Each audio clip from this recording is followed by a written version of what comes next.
generasi berikutnya ini bahaya.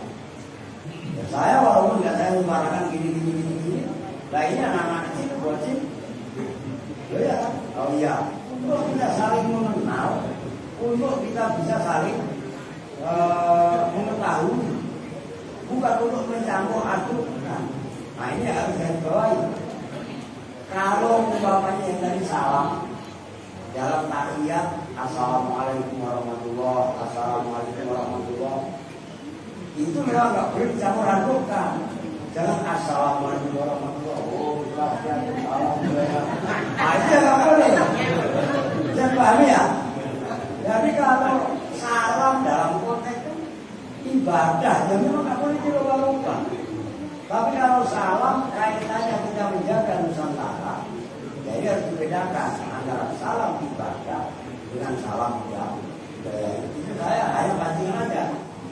Saya mohon maaf, bangun pesantren ini dari nol.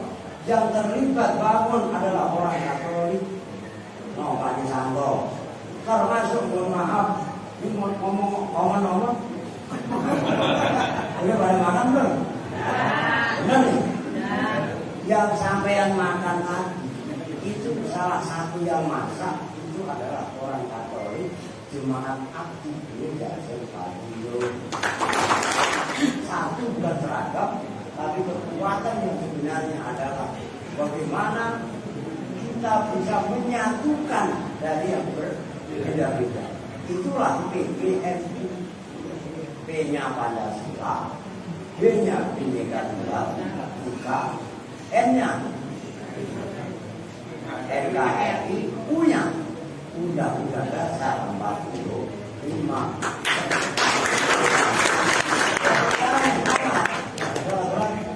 Selagi PBNU masih eksis, berarti Indonesia masih terjaga. Oke, itu apa-apa.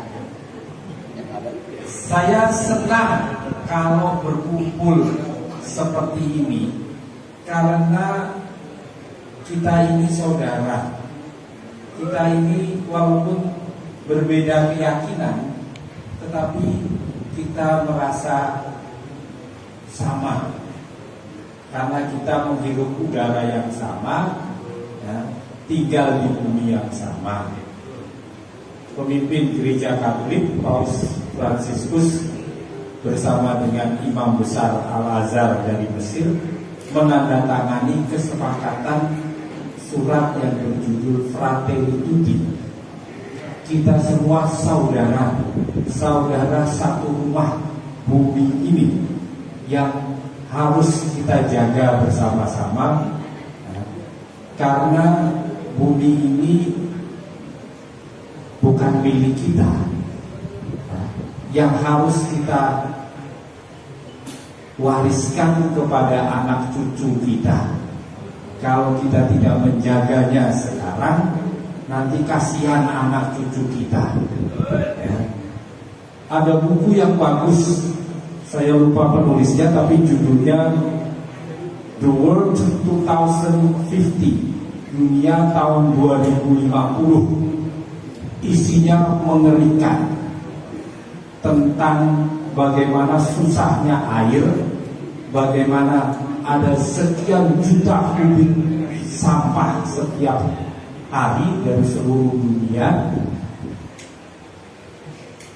Tetapi ada hal-hal yang juga memberi harapan tentang teknologi yang semakin maju.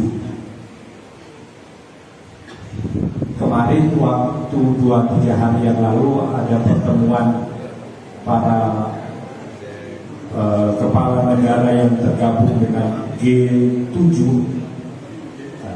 Pembicaraannya antara lain tentang artificial intelligence, tentang apa bahasa Indonesia boleh?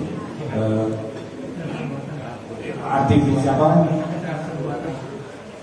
Kecerdasan buatan, terima kasih. Kecerdasan buatan, termasuk robot dan sebagainya.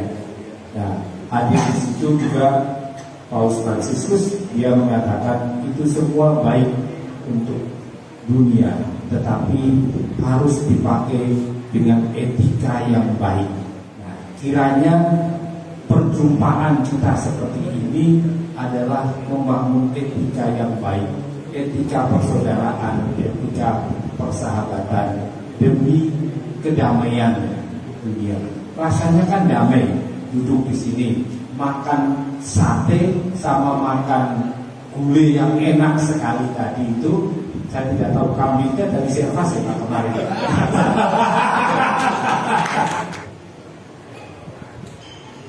Kemarin kejadian di Istiqlal, menerima 50 ekor sapi, hampir separuhnya dari non muslim.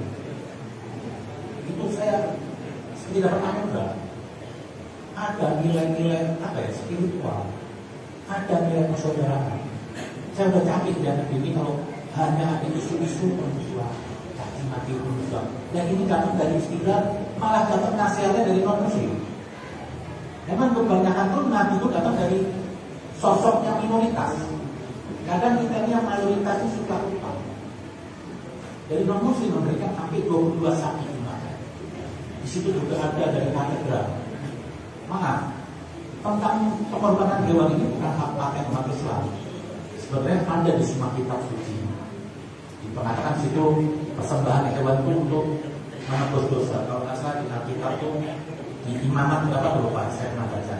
Pokok tapi mendukung semua. Jadi intinya orang-orang itu kalau ilmunya dalam itu pasti merangkul. Orang kalau ilmunya dalam itu pasti merangkul. Saya ingat pidato yang keren sekali menurut saya pada saat 1 tahun peringatan 1 tahun wafatnya Buya Safi'imah di Jogja. Gusmus Ki Haji Mustafa Bisri menyampaikan pidato dalam kesempatan itu dalam peringatan 1 tahun wafatnya Buya Safi'imah. Nah, Gusmus mengatakan begini, pembukaan pidatonya langsung gaspol, langsung menyampaikan pesan yang intinya adalah karena ini pidato disampaikan untuk memperingati tokoh Muhammadiyah Buya Safi'imah, maka Gusmus mengatakan orang NU atau kiai NU yang ilmunya tinggi itu kalau makin tinggi ilmunya dia menjadi Muhammadiyah. Sebenarnya orang Muhammadiyah yang ilmunya makin tinggi akan jadi NU.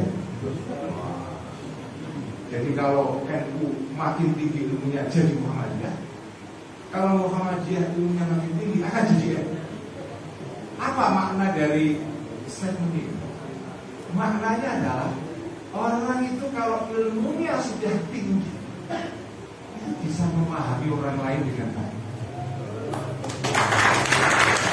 Jangan berhenti belajar. Karena begitu berhenti belajar, Anda tidak bisa mempunyai kesempatan nanti mengembangkan ilmu sampai tinggi untuk bisa memahami orang lain.